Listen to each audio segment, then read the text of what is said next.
Bom dia, meus irmãos, a paz do Senhor. Amém, glória a Deus.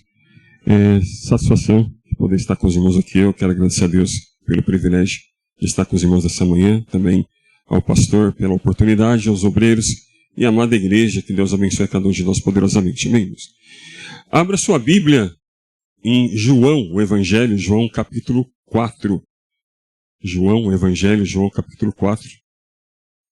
E se você quiser deixar a sua Bíblia já acessada e aberta, eu vou ler aqui na minha versão, vocês podem acompanhar, mas se quiser deixar aberto também, porque daí eu vou citar alguns versículos dentro desse capítulo, e aí você pode até conferir se está certo, se é isso mesmo, e vai acompanhando a leitura, ou vai acompanhando aí a mensagem, olhando aí os textos, tá bom? Que eu vou citar alguns textos dentro desse capítulo. João, o Evangelho, João capítulo 4. Eu vou ver com os irmãos aqui, a partir do verso 7. João capítulo 4, e o tema da mensagem é o conhecimento que transforma. O conhecimento que transforma, texto João capítulo 4.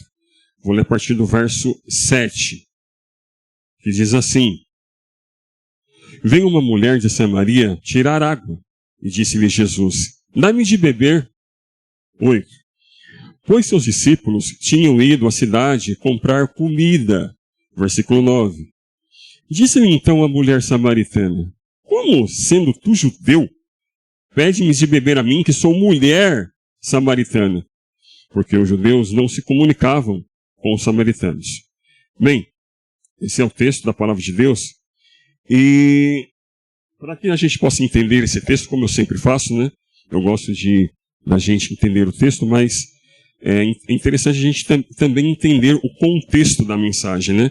Entender o que se passava aqui, para que a gente entenda qual é o objetivo, não só do texto, mas também de onde eu quero chegar com essa mensagem, para que a gente entenda o que Deus tem para nós através dessa mensagem, desse texto. Bem, a primeira coisa que a gente tem que entender aqui é a questão geográfica, porque o texto diz, no verso 4, que era necessário que Jesus passasse por Samaria.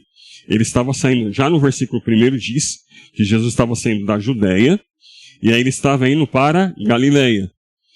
E o texto diz que era necessário ele passar por Samaria. Na verdade, não era necessário ele passar por Samaria por questões geográficas. O que eu entendo e que a maioria dos pregadores entendem quando diz que era necessário Jesus passar por Samaria, é o que está ligado no versículo 34 e 35.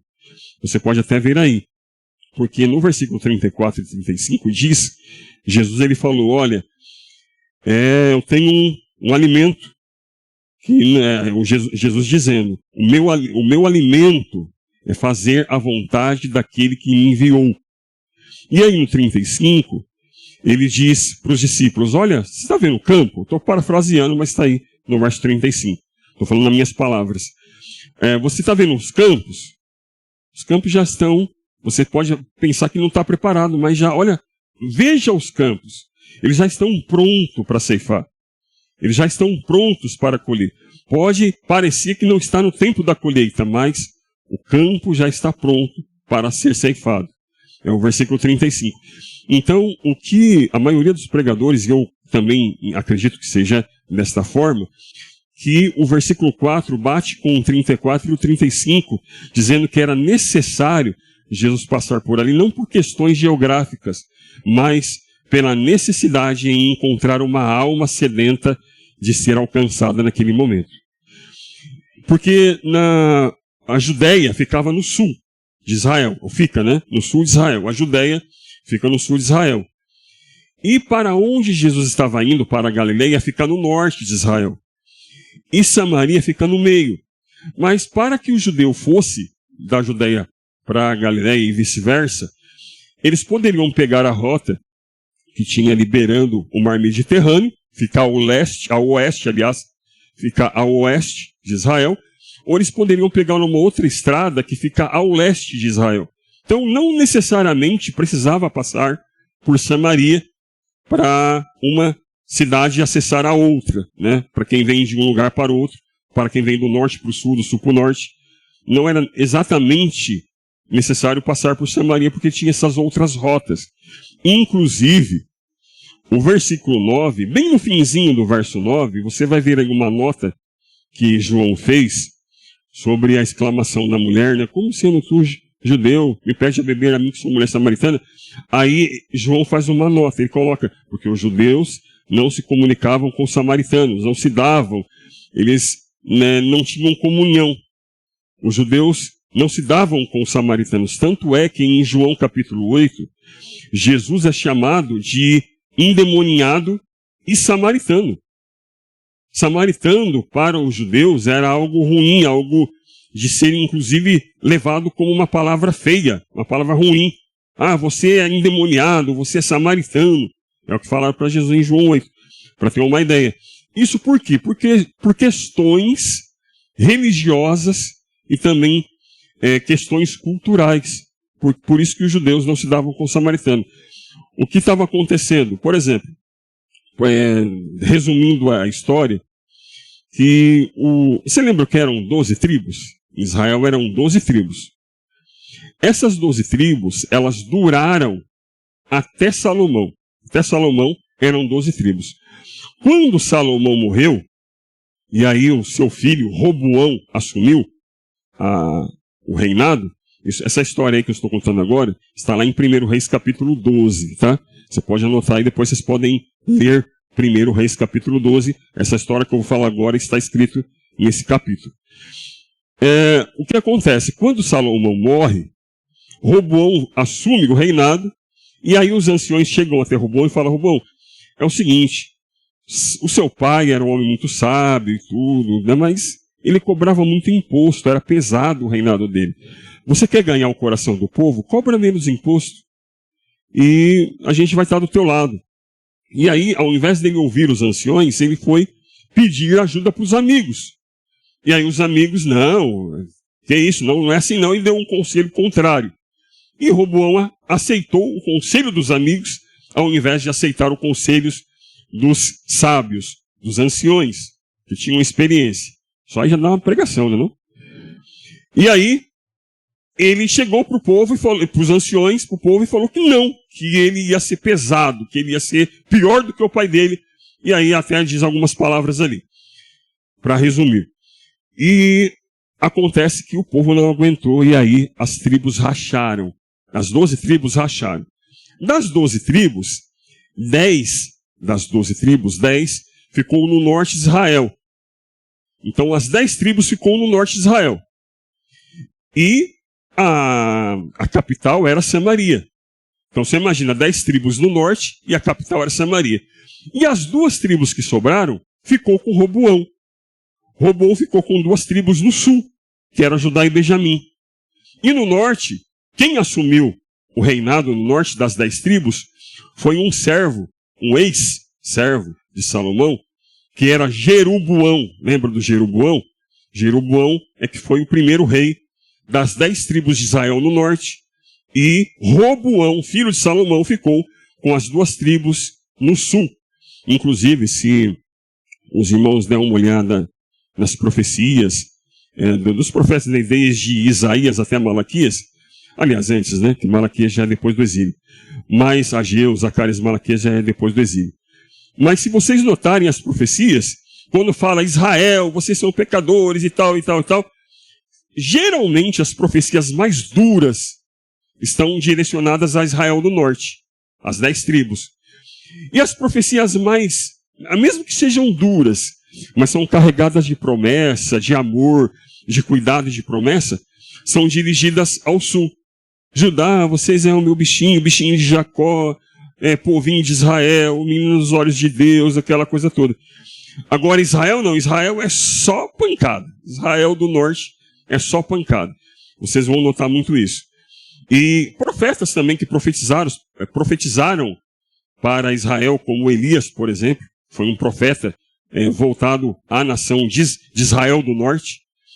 E dá para ter essa separação, Israel com Judá. Então você vai ver muita profecia para Israel, muita profecia para Judá. se referindo a essas duas tribos do sul, que mesmo que foram duras, mas teve promessa, teve cuidado, teve, enfim, um tratamento diferente. Esse racha, essa separação, aconteceu em 931 a.C. Não precisa guardar essa data, tá? Só para informação. 931 a.C. Mas, o que aconteceu? Quando rachou, as tribos racharam, o templo de Salomão ficava no sul. E aí o povo do norte tinha que cultuar no sul. Então eles desciam para cultuar. E aí Jeroboão falou, opa, não. Vocês não vão ter comunhão com esse povo, não. Não, mas o templo está lá. Não, vamos fazer o seguinte. Vamos abrir um templo aqui. Mas os levitas estão lá. E é só os levitas que têm a ordem, a responsabilidade de fazer culto, de ter sacerdotes, de ministrar o louvor, de ministrar os sacrifícios. São os levitas. Mas mas daqui não tem a tribo de Levi, mas vamos abrir aqui um templo, vamos ungir aqui uns sacerdotes aqui, vamos preparar o louvor aqui, né? Abrir outro ministério lá, né? Templo de Salomão Church, lá, abrir outro ministério. Abrir lá no norte, né? Como não tinha a tribo de Levi, vamos abrir aqui outro ministério aqui, a gente vai ungir aqui, tudo novo, tudo sacerdote novo, né? E abriram lá. É claro que deu problema, lógico que deu problema. E aí eles abriram lá, capital de Samaria, então o povo ficou por lá mesmo, já não tinha essa comunhão. E é claro, como eles não tinham, a tribo de Levi não tinha toda aquela questão de conhecimento sobre as ordens que foi dada de Deus para Moisés, para o povo, para a tribo de Levi, é claro que o sacrifício, o culto começou a divergir, começou a ser diferente daquilo que era para ser, e aí começou a entrar idolatria, começou a entrar um monte de coisa. Entende? Então ficou diferente. Por isso que tinha essa divergência cultural, religiosa. Essa é a primeira divergência. Também a divergência também de estarem em povos separados. E aí acontece o seguinte, lembra que eu falei que foi em 931, esse racha, mas em 722 a.C., ou seja, 209 anos que se passaram aí nessa nação, eles foram levados cativos pela Assíria. A Síria ficava mais no norte ainda, né? Ficava bem no norte, na região norte de Israel, claro, saindo de Israel. Ali, para quem olha o mapa, vai ver que acima de Israel, do lado norte, vai ficar ali a Assíria. E a Assíria, o rei da Síria, invadiu essas 10 tribos, rapou todo mundo, levou todo mundo como escravo, e não bastando isso, ele pegou pessoas de outras nações. Essa história aí, só para registrar, agora essa história que eu estou dizendo, está em 2 Reis, capítulo 17, tá? 2 Reis, capítulo 17. E aí eles levaram todo mundo, e para acabar mesmo com a nação, o rei da Síria fez o seguinte, pegou pessoas de várias nações e jogou ali para poder misturar a raça. Porque ainda tinha pessoas ali que ficou, e aí para misturar, um casar com o outro e tal, e não ter mais uma descendência pura, eles misturaram os povos. Então aqueles judeus que sobraram, que ficou lá no norte, casou com mulheres e homens e mulheres de outras nações, e aí se misturaram. Já não era mais uma nação, uma raça pura, né, digamos assim. Já era misturado. Essa informação, inclusive, está especificamente no versículo 24, tá? 2 Reis, capítulo 17, verso 24. Especificamente você vai ver essa informação. Que ali o rei colocou pessoas de outros os povos, de outras nações, para se misturar com o povo de Israel que estava ali. Então, também havia uma divisão étnica, uma divisão também não só religiosa, mas uma divisão étnica e cultural, como eu falei para vocês.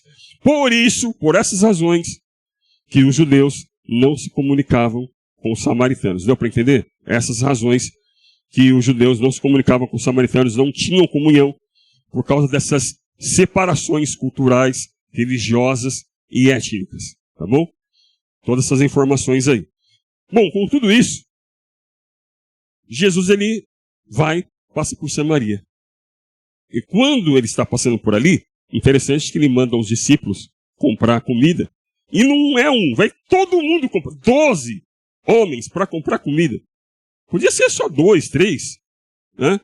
Mas Jesus ele manda todo mundo embora. Vai todo mundo comprar comida. Me deixa sozinho aqui, vai todo mundo. E quando Jesus está sozinho, aí ele chega na beira do poço, texto que nós lemos, e aí ele encontra uma mulher, que era dali, que a Bíblia não diz o nome dela, chama ela somente de mulher samaritana, porque ela era dali daquela região de Samaria, de Sicar. E aí ela vai num horário que não era muito comum, por algum motivo. A Bíblia não diz exatamente o motivo, porque a mulher ia tirar água do poço meio-dia. Talvez ela simplesmente precisava de água nesse horário, ou talvez porque havia algum motivo mais específico para que essa mulher fosse até o poço ao meio-dia, um horário que não era comum, para poder tirar água. A Bíblia não diz, então eu não vou me arriscar, mas pode ser muitas razões, ou por conta do comportamento dela, por conta, talvez ela não era uma mulher muito benquista, muito bem querida, não sei. Pode ser. Pode ser simplesmente porque ela queria água e estava precisando pegar água e foi pegar água nesse horário, né? Ou, sei lá, qualquer um outro motivo. Mas ela estava ali ao meio-dia para pegar água no poço. E Jesus chega naquele momento. E Jesus pede água para essa mulher. Fala assim, olha, me dá água. Com sede. Me dá água. E aí ela estranha. E ela faz esse questionamento. Que aí é uma outra questão cultural, como eu falei. Que ela fala assim, como você sendo judeu, me pede a beber a mim, que sou mulher samaritana? Aí a gente encontra mais duas questões aí, nesse verso 9. Vocês podem ver aí. Que é, primeiro, que um homem, naquela época, um homem não podia parar na rua para conversar com uma mulher. Não era comum, não era de bom tom um homem parar na rua para conversar com uma mulher. Independente se era judeu, se não era judeu, era costume da época, um homem não tinha o costume de parar na rua para cumprimentar, para conversar com uma mulher. Então, por isso que ela fala, eu que sou mulher. E também, outra questão é a que eu já falei, a questão da comunhão entre os judeus e os samaritanos. Por isso que ela questiona, eu sendo mulher, eu sendo samaritana, eu sendo mulher samaritana. São dois problemas. O problema da cultura de que um homem não conversava com mulher na rua, e a cultura de que os judeus não se comunicavam com os samaritanos, como o próprio João colocou aí, no finzinho do verso 8. Aliás, do verso 9. Então, tinha essas questões também, então ela assusta. E é aqui que começa a mensagem que o conhecimento, ele nos transforma, ele traz transformação.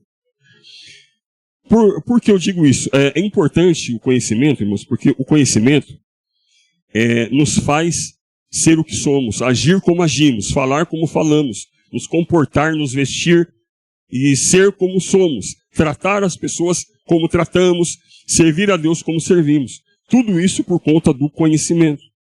Conhecimento é importante. Enquanto mais você conhece uma pessoa, mais vai definir a forma que você se relaciona com essa pessoa.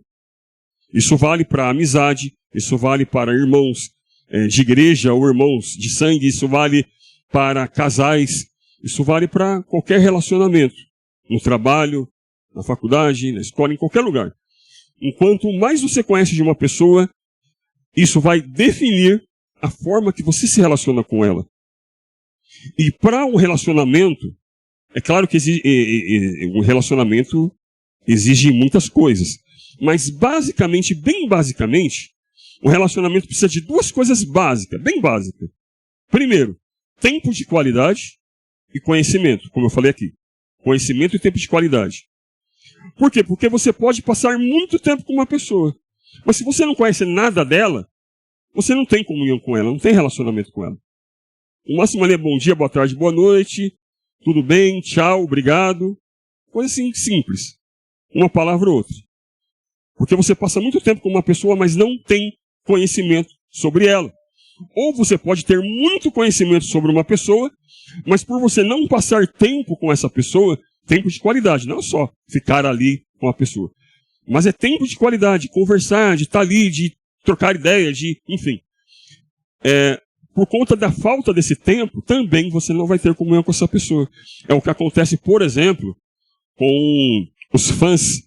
Quem tem um artista favorito, seja cantor ou qualquer outro tipo de artista, que conhece muito do artista. Sabe o que come, sabe quando acorda, quando dorme, o que faz, o que gosta. Sabe tudo sobre a vida do artista. Mas talvez o artista nem conheça essa pessoa. Talvez o artista nem sabe que essa pessoa conhece tanto sobre o artista. Até mais do que o próprio artista, talvez. Então, o fã conhece muito sobre o artista, mas não tem comunhão nenhuma com ele. Porque não tem tempo, não passa tempo, não vive com essa pessoa. Você entende? Ou a pessoa passa muito tempo com alguém no trabalho, ou, sei lá, que nem a gente aí vai pegar um ônibus, por exemplo. Você passa aí 1h30 dentro da condução. Não é só porque você passa 1h30 com o motorista, quer dizer que você tem comunhão com o motorista, entendeu? Então, tempo de qualidade de conhecimento é a base de um bom relacionamento. Entende? Também, isso vai em direção à nossa comunhão com Deus. Quanto tempo nós passamos com Deus, o quanto nós sabemos de Deus. Isso define também o nosso relacionamento com Ele. Deu para entender bem agora? Entende? Então, enquanto mais você conhece de Deus, enquanto mais tempo você passa com Deus, eu não digo orando, não, só orando, não. Eu digo comunhão mesmo, de estar cantando, de estar consumindo coisas relacionadas ao reino de Deus. Entende? É estar consumindo coisas relacionadas com Deus. É estar lendo a Bíblia, obviamente. É estar numa condução, mas estar ali orando, cantando, lendo alguma coisa, lendo a Bíblia ou algum livro. Enfim, é o tempo que você passa conectado com Deus e quanta informação você tem de Deus. Isso define o seu modo de culto, por exemplo. Isso vai definir os louvores que você vai cantar, por exemplo. Se você entende que Deus é um general, qual vai ser o seu relacionamento com Deus? Daquele subserviente, daquele, Senhor, estou aqui, quero obedecer, mas com aquele receio. E Deus, sim, Ele é também, mas se você só olhar para Deus dessa forma, o seu relacionamento vai ser somente um relacionamento de subserviência. Se eu enxergo Deus como um amigo, é maravilhoso enxergar Deus como um amigo, mas pode ser que você caia na libertinagem. Deus é o meu amigão, é o cara lá de cima, não tem nada de cara lá de cima. Você entendeu? Por que isso? Porque você acha que Deus é seu amigão. Você trata Deus de qualquer jeito. Não, Deus é meu amigo, Deus... Aí você faz coisa errada. Não, Deus perdoa, porque Deus é... Você entende? Você pode cair na libertinagem. Se você entende que Deus é o seu pai, por exemplo, então qual é o relacionamento que você vai ter com Deus? De filho. Você vai entender que Deus é aquele que puxa a orelha, que abraça, que uma hora fala, uma hora fica quieto para ver qual é a sua decisão, como você vai tomar decisões. Ele te ajuda a andar, e quando você aprende a andar, ele te deixa andar. Você entende? Fala, mas cadê Deus? Tá aí, só tá te deixando andar e tomar suas decisões. Afinal de contas, você já é hominho, você cresceu. Entendeu? Se você entende que Deus é pai, você entende então que o teu relacionamento é de filho, logo, você entende que Deus, como pai, Ele quer te ensinar e quer te dirigir, quer te conduzir, e uma hora Ele vai também puxar a tua orelha, te colocar de castigo, no cantinho da disciplina, mas sabendo que Ele te ama mesmo assim, apesar de tudo isso. Deus, Ele te ama. Então a gente não questiona o castigo de Deus, a gente não questiona o mal. Se Deus me ama, por que eu sofro? Se você é filho e Deus é pai, você não questiona isso. Você entende? Isso aí só questiona se a gente tem outra visão de Deus. De um Deus provedor, por exemplo. Um Deus que só provê. A oração já começa. Senhor, eu te peço, te peço, te peço. Se você entende que Deus é só um provedor, então você é só um consumidor. Deus é um supermercado e você é só um consumidor de Deus. Mas se você entende que Deus é pai, aí as coisas são diferentes. Por isso que eu falei, o conhecimento, ele define o nosso relacionamento com Deus. Conhecimento, ele nos dá transformação. E aí sim, com todo esse preâmbulo, né, toda essa introdução, a mensagem é curta, viu, irmão? A introdução que é bem longa, mas a mensagem é curta.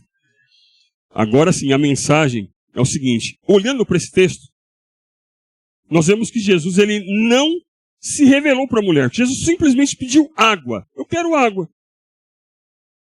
E Jesus ele não se revelou para a mulher. Jesus não falou, eu sou Jesus, eu sou o Messias, aquele que ia vir e tal. Não. Ele simplesmente pede água. E a mulher, sem conhecer Jesus, sem nenhum conhecimento de quem era aquele homem que ela estava ali conversando, sem nenhum conhecimento, qual foi o relacionamento dela logo de cara? Como sendo tu judeu. Isso quer dizer o quê? O que era Jesus para aquela mulher? Era um judeu. Um homem judeu. Simplesmente um homem judeu. Que é o que acontece muito hoje para os ateus, para as pessoas que não creem em Deus. Quem é Jesus para essas pessoas? É um homem como qualquer outro, um homem judeu. Só isso. É um homem judeu. Isso é a declaração de alguém que não tem nenhum conhecimento de Jesus.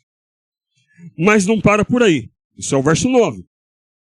Mas aí Jesus ele aproveita esse momento e aí ele começa a falar, olha mulher, é o seguinte, eu estou te pedindo água, mas é que você não me conhece. Sim, se você soubesse quem sou eu, é você que me pediria água. E eu te daria uma outra água, era uma água viva. Porque essa água aí você vai ter sede. Mas a água que eu dou, ela mata a sede, porque ela vai fazer dentro de você uma fonte que jorra para a vida eterna. Aí, com essa revelação, a mulher já, peraí. Me dá essa água então, para que eu não tenha mais sede, eu não venha aqui buscar mais essa água. Aí Jesus falou assim, claro, vou te dar essa água sim. Chama o teu marido. E ela, olha, então é que eu não tenho marido. Aí Jesus fala, isso, você falou certinho, você não tem marido. Porque você já teve 5, né? E o que você tem agora não é teu marido. E aí, meus irmãos, com essa revelação, você vê que Jesus não falou que ele era Jesus, que ele era o Messias, que ele era... Jesus não falou nada disso. Ele só trouxe ali algum conhecimento, um pouco de revelação. E com esse pouco de revelação, aí o negócio muda. Porque no verso 9, Jesus era um judeu. Mas no verso 19, aí a mulher fala assim, estou vendo que o Senhor é profeta. Mudou ou não mudou? Um pouco de revelação, a mulher vê Jesus já não como um judeu, um homem comum, um homem judeu.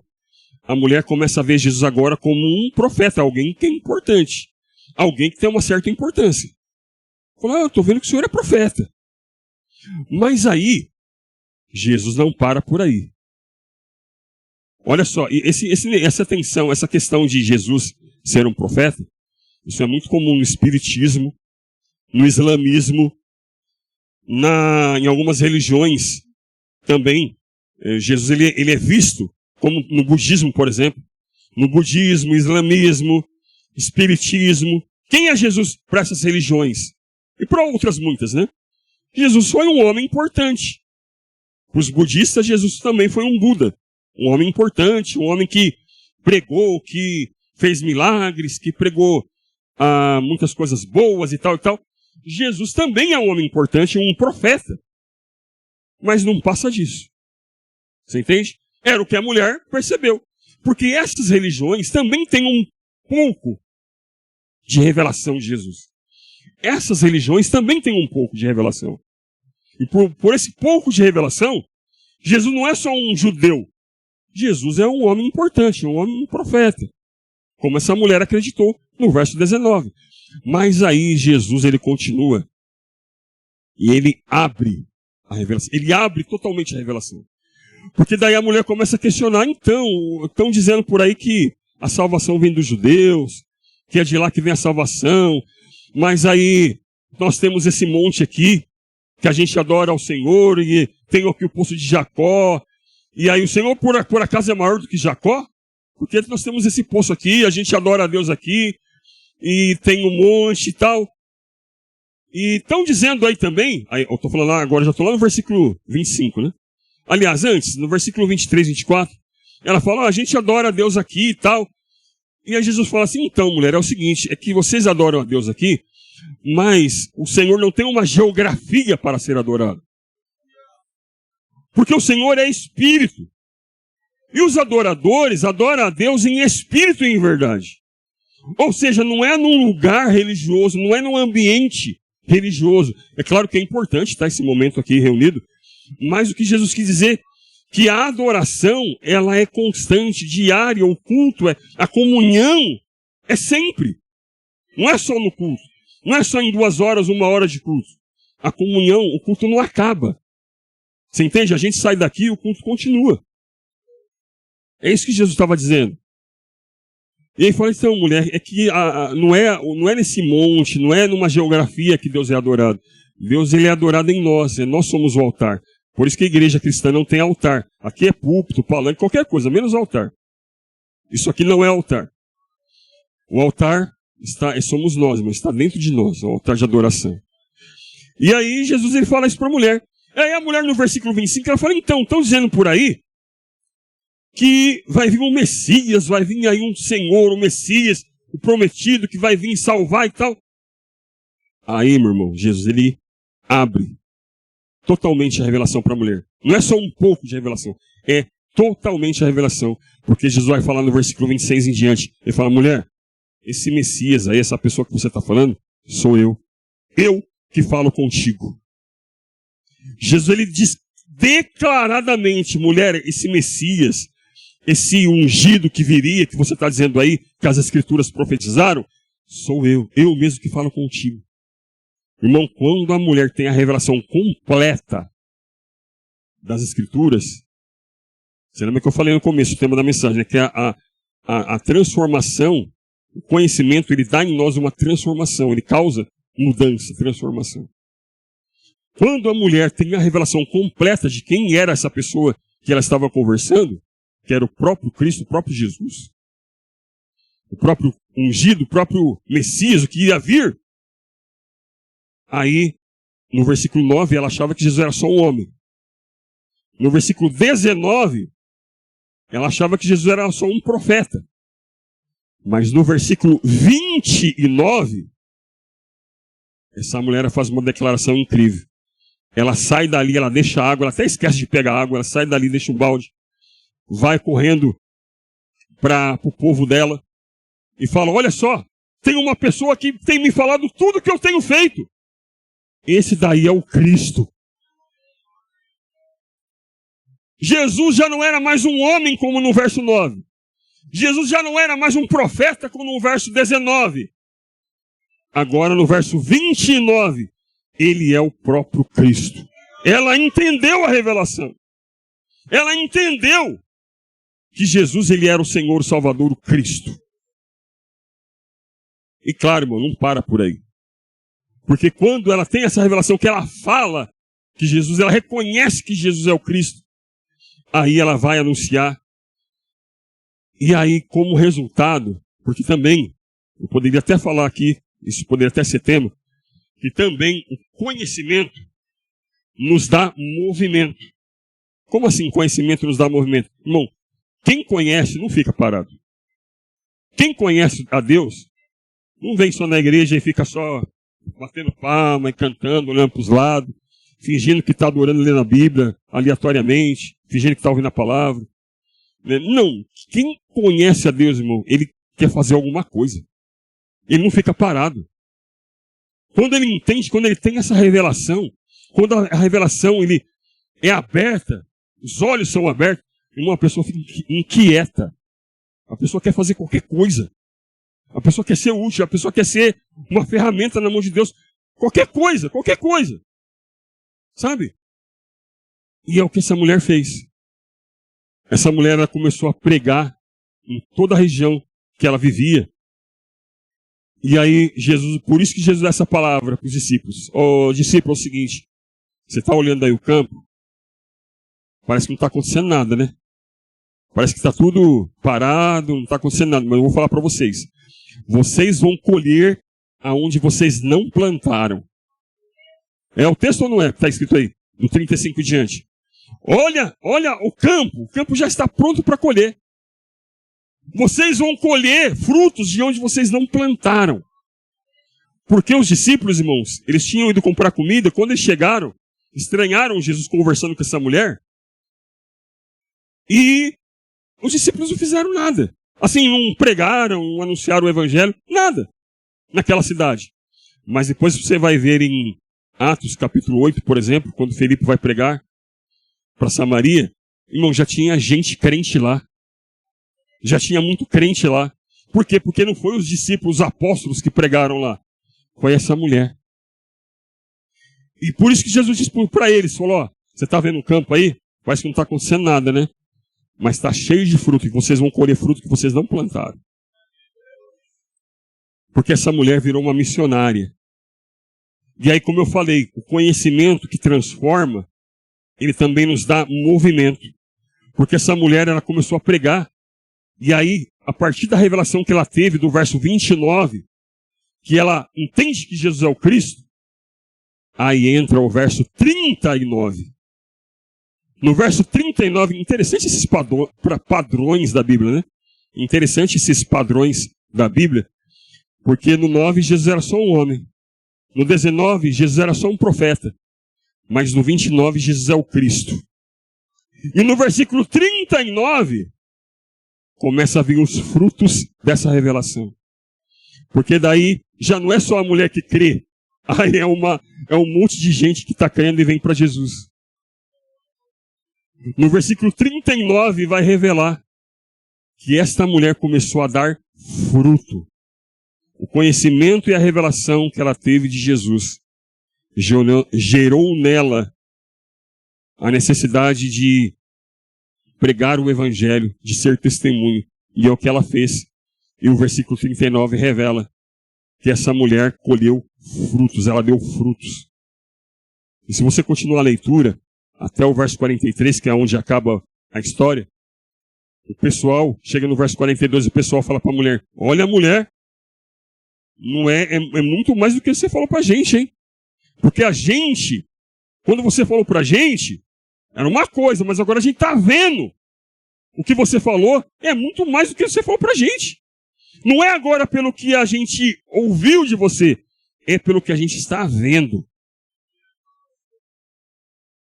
Essa mulher, irmão, virou uma importante pregadora do evangelho em Samaria. Nós vimos isso depois na história de Atos. E tudo por quê? Porque ela teve um encontro com Jesus. Olha só os pregadores, aí já dá uma bela mensagem, hein?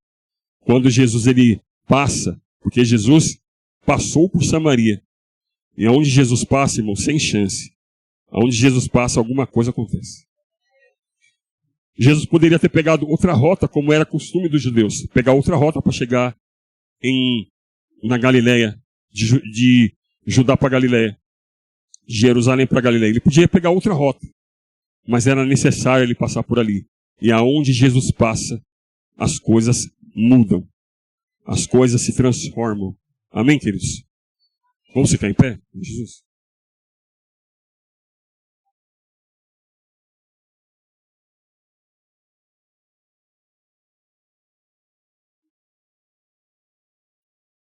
Eu queria orar com os irmãos e entregar essa mensagem, mas pedir para que Deus abra a nossa visão espiritual, abra o nosso coração, que a gente entenda mais as suas verdades, sua revelação, que a gente olhe para a Bíblia e veja que é muito mais do que a gente pensa que é.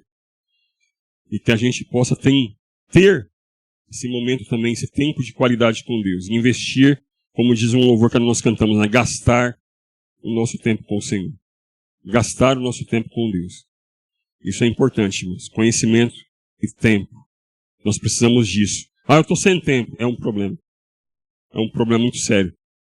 Porque tempo e conhecimento vai definir a tua comunhão com o Senhor. Pai, em nome do Senhor Jesus, nessa oração, Senhor, eu quero te agradecer por esse momento de mensagem, de palavra. Pedir ao Senhor que venha nos abençoar e entender que nós precisamos nos dedicar mais e aprender mais de Ti.